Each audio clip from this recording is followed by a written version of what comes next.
خونی جھولا کس نمبر 3؟ تم یہاں؟ رامین کو شوق ہی لگا ارمان کو وہاں دیکھ کے، وہ بھی پورے 3 سال بعد اسے دیکھ رہی تھی۔ تم بھی تو یہی ہو؟ ارمان نے ناگواری سے کہا۔ Excuse me? رامین نے آگے بڑھا اور بیگ کو سائڈ پہ رکھا۔ ارمان کے دو بدو کھڑی ہو گئی۔ یہ میری بہن کا گھر ہے اور مجھے یہاں آنے جانے کے لیے کسی کی اجازت کی ضرورت نہیں۔ البتہ تم بتاؤ اس وقت یہاں کیا کر رہے ہو؟ اور فجر، اسے کیا ہوا؟ کیا کیا تم نے اس کے ساتھ؟ دانت پیستے ہوئے پوچھا۔ بکواس بند کرو اپنی۔ ارمان کو غصہ آ گیا اور اتنی اونچی آواز میں دھاڑا کہ رامین بھی سہم گئی۔ جتنی گھٹیا تمہاری سوچ ہے وہ آج سے 3 سال پہلے ہی میں جان گیا تھا، اور رہی بات میرے یہاں ہونے کی تو میں ارمان ملک کسی کو بھی اپنی ذات کی صفائی نہیں دیا کرتا، اتنا تو تمہیں بھی پتہ ہوگا۔ ایک طنز بھرا تیر چھوڑا جو رامین کے دل کے پار ہوا۔ تم؟ انگلی اٹھائی۔ آواز نیچی رکھ کے بات کرو۔ ارمان اس سے زیادہ اونچی بولا تو وہ نہ چاہتے ہوئے بھی چپ ہو گئی۔ ارمان نے پلٹ کر ایک نظر فجر پہ ڈالی اور باہر نکل گیا۔ رامین پیچو تاب کھاتی رہ گئی۔ یہ یہاں 3 سال بعد کیسے آ گیا؟ اسے یہاں نہیں آنا چاہیے تھا۔ اور فجر، اسے بھی کچھ پتہ نہیں لگنا چاہیے۔ دماغ کے گھوڑے دڑاتی وہ بیگ کو اٹھا کے کبڑ میں اپنے کپڑے رکھنے لگی۔ اچھا ہوا میں یہاں آ گئی ورنہ بہت گڑبڑ ہو جاتی۔ کیا مطلب؟ وہ ٹک ٹاکر لیلا کی بات کر رہے ہو؟ وہ مسنگ ہے؟ بلاج کو حیرت ہوئی۔ جی سر، اور اس وقت میڈیا نے طوفان بدتمیزی پھیلایا ہوا ہے، ہم پہ بری طرح اٹیک کیا جا رہا ہے۔ کمشنر سہارا آپ کا اندر ویٹ کر رہے ہیں۔ ازمیر نے بلاج کو پہنچتے ہی اطلاع دی تو وہ کمشنر صاحب کے روم کی جانب بڑھا۔ وہ بھی آج اچھے موڈ میں نہیں تھے۔ D S P Balaj Khan, آپ جانتے ہیں نا، موجودہ حالات آپ کی کارکردگی پر ایک بڑا سوالیہ نشان لگ گیا ہے۔ آپ مجھے یہ بتائیں یہ کیس کیوں نہیں سولو ہو رہا؟ سب کچھ آپ کے سامنے ہے، ہر ممکن کوشش کی جا رہی ہے اور بہت جلد ہم کامیاب بھی ہوں گے۔ بلاج نے انہیں مطمئن کرنا چاہا، لیکن مجھے تو حالات کچھ اور ہی کہہ رہے ہیں۔ مجھے لگتا ہے یہ کیس آپ سے لے لیا جائے۔ اور سر، یہ زیادتی ہے، میں اس کیس پہ کافی عرصے سے کام کر رہا ہوں اور بہت جلد مجرموں تک بھی پہنچ جاؤں گا۔ بلاج خود پہ کنٹرول کرتا ہوا مامشکل بولا تھا۔ کمشنر فرقان خان نے گہرا سانس خارج کیا۔ مجھ پہ بہت پریشر ہے بلاج، مجھے 15 دن کے اندر رزلٹ چاہیے ورنہ مجبوراً یہ کیس مجھے کسی دوسرے افسر کو دینا پڑے گا۔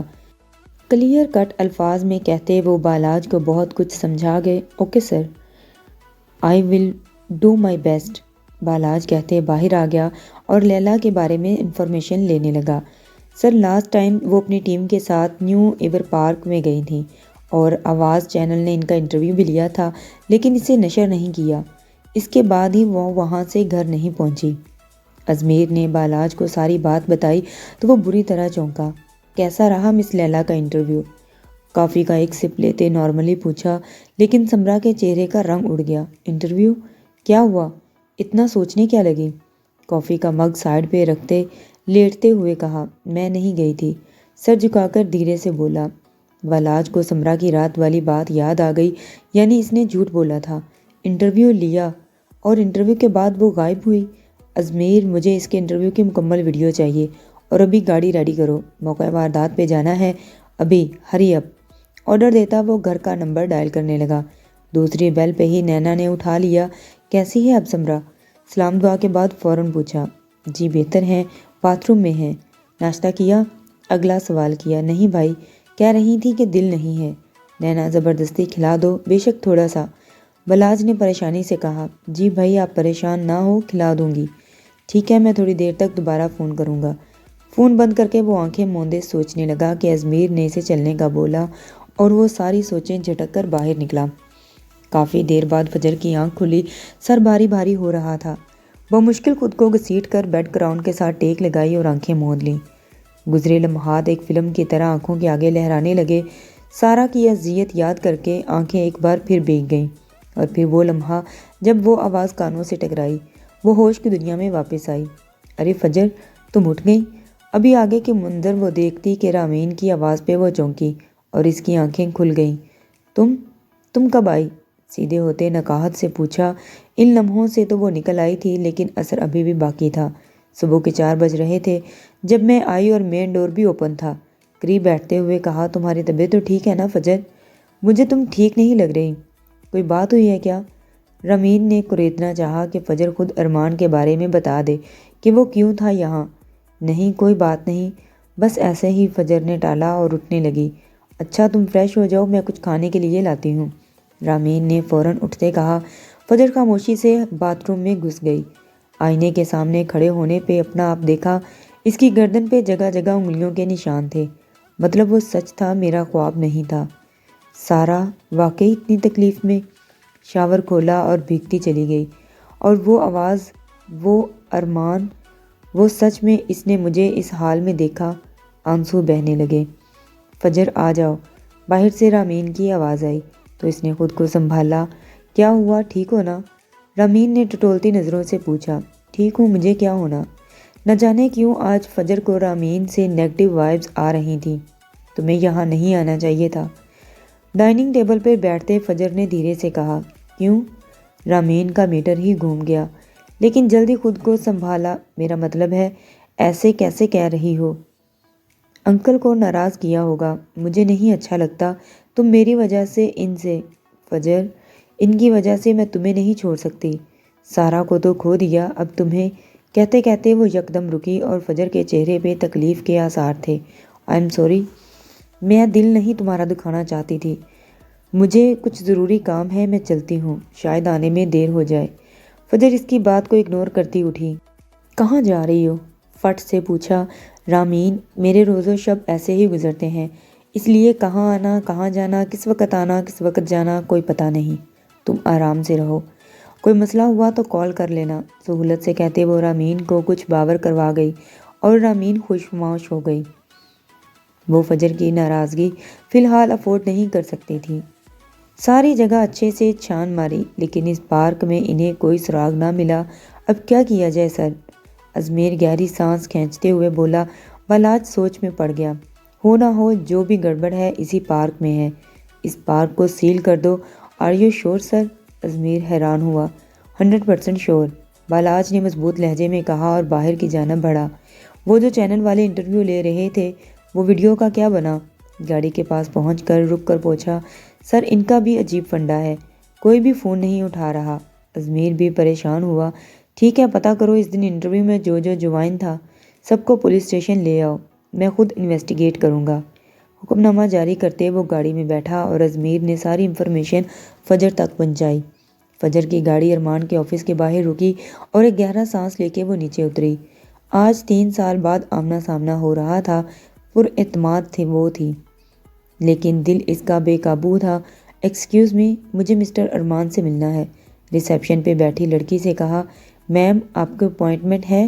نہیں، لیکن آپ ان سے کہیں فجر ان سے ملنا چاہتی ہے۔ میم آپ ویٹ کریں پلیز، اپنے ماہرانہ انداز میں کہتی وہ انٹرکام پہ ارمان کو انفارم کرنے لگی۔ ارمان جو اہم میٹنگ میں تھا فجر کی آمد کا سن کے چونکا۔ ٹھیک ہے، آپ انہیں میرے آفس میں بٹھائیں، میں تھوڑی دیر تک آتا ہوں۔ میم آپ سر کے آفس میں بیٹھیں، سر ایک ضروری میٹنگ میں ہیں، تھوڑی دیر تک وہ آپ کو جوائن کریں گے۔ فجر جو فون پہ ازمیر کی بات سن رہی تھی، سر اسبار میں ہلایا۔ آفس کس طرف ہے؟ میم لیفٹ سے رائٹ اینڈ، مسکرا کے جواب دیا گیا۔ فجر فون پہ بات کرتی سٹریٹ آگے بڑھتی گئی، کسی سے بری طرح ٹکرائی۔ So sorry ma'am, what is دس؟ وہ جو کوئی بھی تھا عجلت میں تھا اور آگے بڑھ گیا۔ فجر سر جھٹکتی ارمان کے آفس میں آ گئی۔ آفس دیکھ وہ کافی امپریس ہوئی، تھوڑے وقت میں بہت زیادہ نام کما لیا تھا۔ ابھی وہ سوچ رہی تھی کہ آفس کا دروازہ کھلا اور وہ ستمگر اندر داخل ہوا۔ آج بھی اسی جاہ و جلال شخصیت کا مالک تھا جو اپنے ارد گرد سب پہ سحر پھونکتا تھا۔ بیٹھیں۔ اپنی سیٹ پر بیٹھتے اس نے نارمل لہجے میں فجر کو مخاطب کیا۔ فجر اسے دیکھتی ہوئی بیٹھ گئی۔ کیا لیں گی آپ، چائے یا کافی؟ آداب میزبانی نبھایا۔ کچھ نہیں، بس آپ سے کچھ بات کرنی تھی، فجر مہذب انداز میں بولی۔ ارمان سوالیہ نظروں سے اسے دیکھنے لگا۔ آپ میرے گھر آئے تھے؟ سر جھکا کے پوچھا۔ ارمان ایک ٹک اسے دیکھے گیا، بنا کوئی جواب دیے۔ فجر نے سر اٹھا کے اسے دیکھا۔ آپ نے جواب نہیں دیا۔ دوبارہ سے سوال پوچھا۔ کیا جاننا چاہتی ہو؟ بنا نظر ہٹائے سوال پہ سوال کیا۔ آپ کیوں آئے تھے؟ اب کے لہجے تھوڑا سخت تھا۔ ارمان نے لمبی سانس خارج کی۔ ایمن میری بہن ہے اور 2 دن سے مسنگ ہے، ہر جگہ تلاش کر لیا، پولیس نے بھی پوری تلاش کر لی، لیکن سب بیکار۔ پھر ایک رات ان نون نمبر سے مجھے فون آتا ہے، وہ مجھے تمہارا ایڈریس دیتا ہے اور کہتا ہے کہ تم سے ملوں، تم میری مدد کرو گی میری بہن کو ڈھونڈنے میں۔ اپنی بہن کی خاطر میں بنا وقت کا تعین کیے تمہارے گھر گیا، لیکن تم بے ہوش تھی، تمہیں سانس نہیں آ رہی تھی۔ ارمان نے وقفہ کیا اور فجر کے چہرے کی طرف دیکھا جو زمین کو گھورے جا رہی تھی، اور اس ایک لمحے میں نے واپسی کا فیصلہ کر لیا، یہ سوچ کر کہ جو لڑکی خود موت کے منہ میں ہو وہ کسی اور کی کیا مدد کر سکتی ہے۔ ارمان کے لہجے میں کچھ تھا جس نے فجر کو بری طرح ہرٹ کیا اور اسے غصہ آ گیا۔ آپ کی بہن کی تصویر ہے آپ کے پاس؟ ایک میکانکی انداز میں پوچھا۔ کچھ تفکر کے بعد ارمان نے موبائل کی گیلری میں سے تصویر فجر کے سامنے کی۔ تصویر دیکھ کر فجر کو رات والے منظر پھر سے نظر آنے لگے۔ یہ وہی لڑکی تھی جس نے فجر کا گلا دبایا تھا۔ فجر ایک جھٹکے سے کھڑی ہوئی، موبائل ہاتھ سے گر گیا۔ فجر ایسے پیچھے ہوئی جیسے بچھو دیکھ لیا ہو۔ ہڑبڑی میں وہ دروازے کی طرف بڑھی، لیکن بیچ راستے میں ہی ارمان نے روک لیا۔ کیا تھا یہ سب؟ تم اسے نہیں جان سکتی، چھوڑے مجھے۔ فجر نے زبردستی خود کو چھڑایا۔ بتاؤ میری بہن کہاں ہے؟ دروازے کی طرف بڑھتے قدموں کو وہیں روکا اور گھبراتے ہوئے سوال کیا۔ میں نہیں جانتی، مجھے جانے دیں۔ آنسو بہہ کر گالوں پہ پھسلنے لگے تھے۔ جھوٹ مت بولو، تم نے اس کی تصویر دیکھی، بتاؤ وہ کہاں ہے؟ فجر، میں بھول جاؤں گا کہ ضبط سے ارمان کا چہرہ سرخ ہو گیا تھا۔ اسی لمحے فجر کے موبائل پہ ازمیر کی کال آئی۔ دونوں کی نظریں بیک وقت اس پہ اٹھیں۔ ارمان نے آن کر کے اسپیکر پہ ڈال دیا۔ فجر کہاں ہو؟ میں نے ساری انفارمیشن تمہیں ای میل کی ہے، چیک کرو۔ اوہ، انسپکٹر ازمیر، مطلب تم دونوں ملے ہوئے ہو آپس میں؟ وہ قانون کو دھوکہ دے رہا ہے اور تم؟ ایسا کچھ نہیں ہے، اغوا کیا ہے نا تم دونوں نے مل کے۔ سخت الفاظ استعمال کرنے پہ فجر کا خون کھول اٹھا۔ کیا فضول بولے جا رہے ہیں آپ؟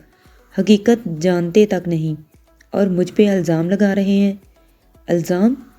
تو بتاؤ کیا ہے سچ، ورنہ ابھی اسی وقت ڈی ایس پی کو فون کر کے تم دونوں کو جیل کے اندر۔ بس کریں، اللہ کا واسطہ ہے بس کر دیں۔ کیوں آئے ہیں واپس؟ چلے گئے تھے نا، تو واپس کیوں آئے؟ میری زندگی میں کیوں ہلچل مچا رہے ہیں؟ Just go. ہاتھوں سے دور کر کے دھکا دیا۔ ارمان اس کی سچویشن سمجھنے سے قاصر تھا کہ ایسا کیا بول رہی ہے وہ، اور روئے جا رہی تھی۔ ارمان یکدم چپ سا ہو گیا۔ علی اور ماریا کو پولیس اسٹیشن بلوایا گیا تھا۔ ماریا کافی پریشان تھی جبکہ علی بھی چپ تھا۔ آئیے آئیے، کیسے ہیں آپ؟ بالاج نے ان کا بھرپور تن سے ویلکم کیا۔ وہ دونوں خاموش رہے۔ کل آپ کی ٹیم نے مس لیلا کا انٹرویو لیا، اس کے بعد سے وہ غائب ہیں۔ مجھے اس انٹرویو کی ویڈیو چاہیے، بنا کسی لحاظ کے۔ بالاج مدعے پر آیا۔ لہجہ کافی سخت تھا۔ دونوں اور زیادہ پریشان ہو گئے اور یہی بات بالاج کو چبھ رہی تھی۔ وہ ہر بات کا جواب پہلے سے تیار رکھنے والے تھے، کبھی یوں چپ ہونے والوں میں سے نہ تھے۔ فجر جسٹ ریلیکس۔ ارمان نے اسے تھامنا چاہا، لیکن پھر سے فجر نے دھکا دیا اور روتی رہی۔ 3 سال کا غبار تھا جو آج نکل رہا تھا۔ یہاں آؤ۔ ارمان نے اسے چیئر کی طرف اشارہ کر کے بلایا، لیکن فجر رخ پھیر گئی۔ ارمان نے اسے پکڑ کر چیئر پہ بٹھایا اور پانی کا گلاس اسے تھمایا۔ ایک شکوہ کناں نظر ارمان پہ ڈالی اور پانی کا گلاس تھام لیا۔ آنکھیں بند کرو، بہت دھیمے لہجے میں کہا۔ فجر نے آنکھیں بند کر لی۔ گہرا سانس لو، قریب بیٹھے اسے کہا۔ فجر نے گہرا سانس بھرا۔ درود شریف پڑھو۔ وہ ہمیشہ ایسا ہی کہا کرتا تھا، وہ نہیں بدلا تھا۔ اب آنکھیں کھولو۔ فجر نے اسے دیکھا، وہ پرسکون تھا۔ پانی پی کر وہ بنا کسی رد عمل کے فجر نے پانی پی لیا۔ ارمان نے چیئر کے ساتھ ٹیک لگائی، کیونکہ وہ جانتا تھا کہ اب فجر اسے اپنے دل کی بات کہے گی اور وہ دل سے سنے گا۔ سارا، میری بہن 6 ماہ سے لاپتہ ہے۔ ہر جگہ ڈھونڈ لیا، لیکن وہ اس دنیا میں ہے جہاں میری آواز نہیں جا سکتی۔ بامشکل ہی صحیح بول دیا۔ اور ایمن، اس کے بارے میں کیا جانتی ہو؟ ارمان کو ایمن کی فکر ہو رہی تھی۔ وہ بھی اسی دنیا میں ہے، کہتے ہوئے لہجہ سخت زخمی تھا۔ کیا مطلب؟ ارمان کھڑا ہوا۔ کس دنیا کی بات کر رہی ہو؟ دھڑکتے دل سے پوچھا۔ فجر نے سر اٹھا کے اسے دیکھا۔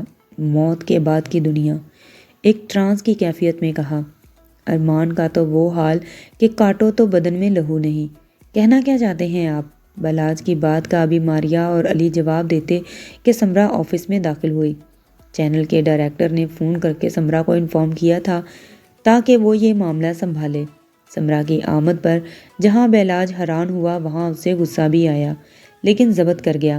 میں نے صاف لفظوں میں پوچھا ہے اور صاف لفظوں میں جواب چاہیے، بلاج نے بھی سخت لہجے میں کہا۔ ہم نے انٹرویو ہی نہیں لیا تو کیا بتائیں آپ کو؟ بہت آرام سے جھوٹ بولا مس سمرا۔ آئی تھنک یہ فوٹوگراف آپ کی اور آپ کی ٹیم کی ہے، ٹائم بھی مینشن ہے، اس لیے مزید جھوٹ نہیں۔ تصویر دیکھ کے سمرا پریشان ہو گئی۔ اسی پارک کی تصویر تھی، شاید وہاں موجود کسی نے کھینچی تھی اور نیٹ پہ دی تھی۔ ہم وہاں گئے ضرور تھے لیکن انٹرویو نہیں لیا۔ سمرا نے بات کو سنبھالنا چاہا۔ بلاج دانت پیستا اس کے پاس آیا۔ رات تک تو آپ وہاں گئی ہی نہیں تھی، آنکھوں میں دیکھتے ہوئے پوچھا۔ سمرا سٹپٹا گئی۔ اب مزید کوئی جھوٹ نہیں، ورنہ قانون کو گمراہ کرنے کے جرم میں تم تینوں کو اندر کر دوں گا، سخت لہجے میں کہتا وہ سمرا کو چونکا گیا۔ سر آپ میری بات سنیں۔ علی فوراً آگے بڑھا۔ کیا سنوں؟ جھوٹ پہ جھوٹ بولے جا رہے ہو آپ لوگ، اور پھر کہتے ہیں پولیس والے کچھ کرتے نہیں۔ سر بتانے لائق کچھ ہے ہی نہیں، آپ پلیز یہ ویڈیو دیکھیں، شاید آپ کو سمجھ آ جائے۔ علی نے موبائل آگے کیا۔ بلاج ایک گھوری سے اسے نوازتا ویڈیو دیکھنے لگا جس میں لیلا آگے آگے چل رہی تھی اور کیمرہ مین پیچھے پیچھے۔ وہ نخرہ کرتے آگے بڑھی، کسی ایک جگہ جا کے وہ ایک دم غائب ہو گئی۔ بلاج حیران ہوتا انہیں دیکھنے لگا۔ دوبارہ دیکھی، بار بار دیکھی، لیکن لیلا کہاں گئی؟ کچھ سمجھ نہ آیا۔ یہ سب کیا ہے؟ غصہ ضبط کرتا وہ ان کی طرف مڑا۔ یہی تو ہمیں بھی سمجھ نہیں آ رہی سر، ورنہ ہم چپ ہونے والوں میں سے نہیں ہیں۔ علی نے اب کی بار کانفیڈنس سے جواب دیا۔ یہ ایڈیٹ، سر آپ چیک کروا لیں اگر آپ کو ہم پہ یقین نہیں ہے تو۔ علی نے فوراً بات کو اچکا۔ بلاج واقعی حیران تھا کہ یہ سب ہو کیا رہا ہے۔ ٹھیک ہے آپ لوگ جا سکتے ہیں، لیکن جب کہ آپ کو بلایا جائے آپ کو پولیس اسٹیشن آنا ہوگا۔ بلاج نے انہیں جانے کو کہا۔ وہ ایک دوسرے کو دیکھتے باہر نکلے، لیکن سمرا وہیں کھڑی رہی۔ بلاج نے اسے اگنور کر دیا اور ازمیر کو بلایا۔ ازمیر اس ویڈیو کو چیک کرواؤ کہ یہ فیک تو نہیں، اور اس کے بعد مجھے رپورٹ کرو۔ آگے کا لائحہ عمل اس کے بعد طے کریں گے۔ ازمیر موبائل لے کر باہر نکلا۔ بلاج، سمرا نے دھیرے سے پکارا۔ مس سمرا آپ بھی جا سکتی ہیں، رکھے انداز میں بنا اس کی طرف دیکھے کہا اور فائل چیک کرنے لگا۔ سمرا کی آنکھیں نم ہونے لگی۔ مجھے آپ سے کچھ بات سنا نہیں آپ نے؟ بلاج کو غصہ آ گیا اور آواز بھی اونچی ہو گئی۔ سمرا سہم گئی۔ Just go. آنکھوں میں ڈھیروں غصہ تھا اور یہ پہلی بار ہو رہا تھا۔ آج تک بلاج نے کبھی بھی اونچی آواز میں بات نہیں کی تھی کہ جا کے غصہ کرتا۔ سمرا الٹے قدموں پیچھے مڑی اور روتی ہوئی باہر نکلتی چلی گئی۔ بلاج کو ابھی بھی غصہ تھا، بھلے اس کے آنسو اسے تکلیف دے رہے تھے، لیکن سمرا کا جھوٹ بولنا بلاج معاف نہیں کر پا رہا تھا۔ تم یہ سب اتنے وثوق سے کیسے کہہ سکتی ہو؟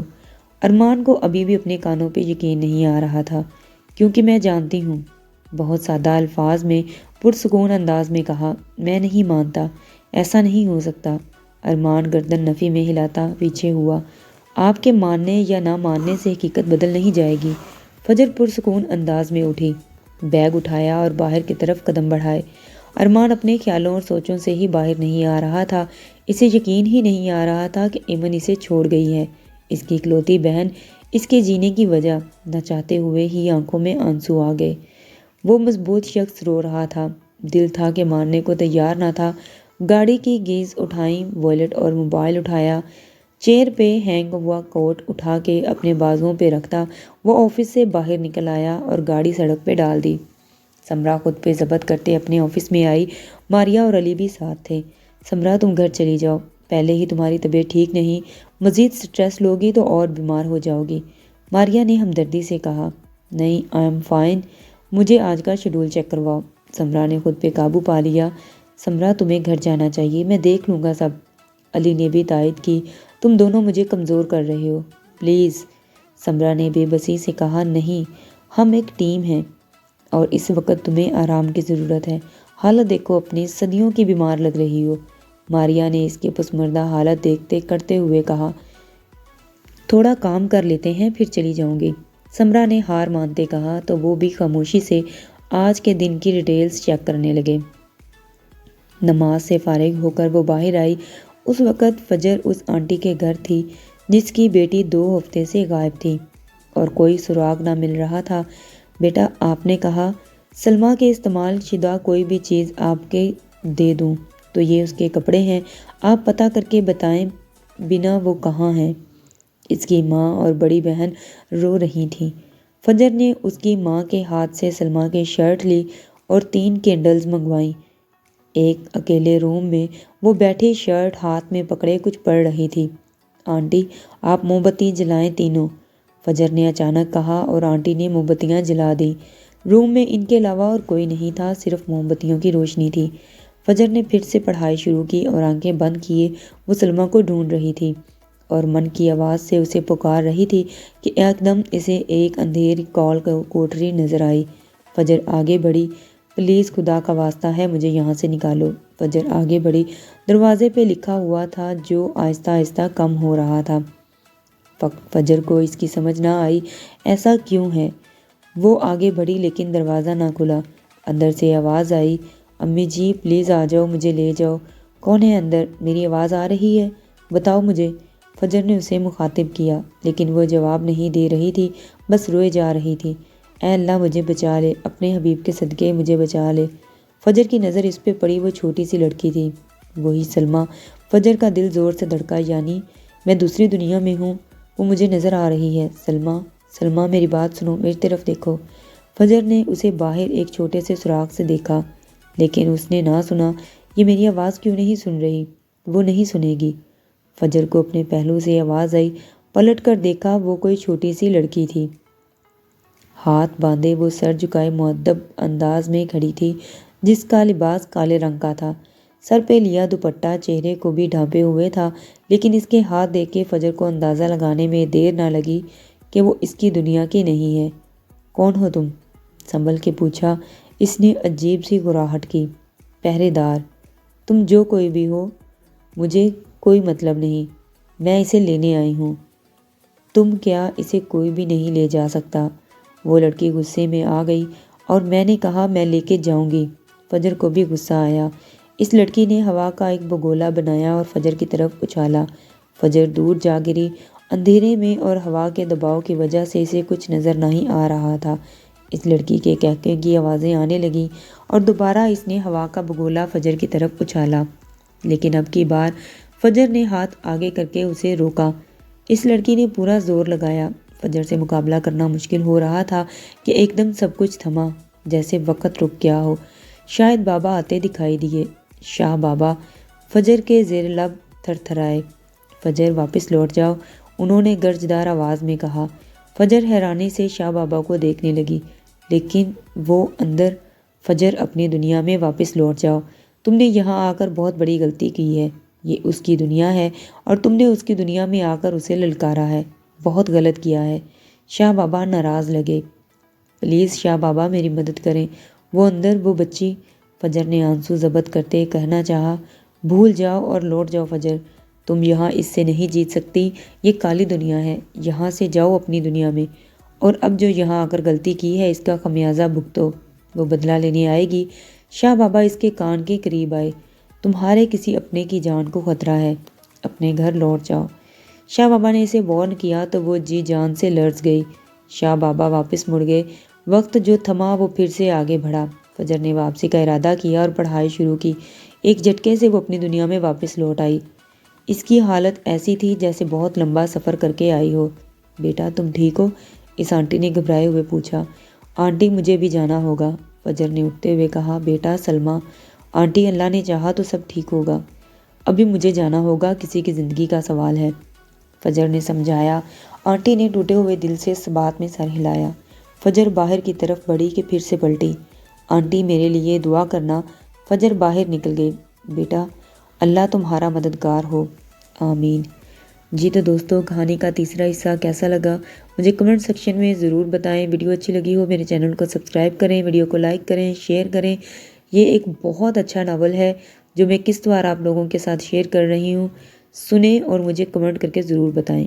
اللہ حافظ۔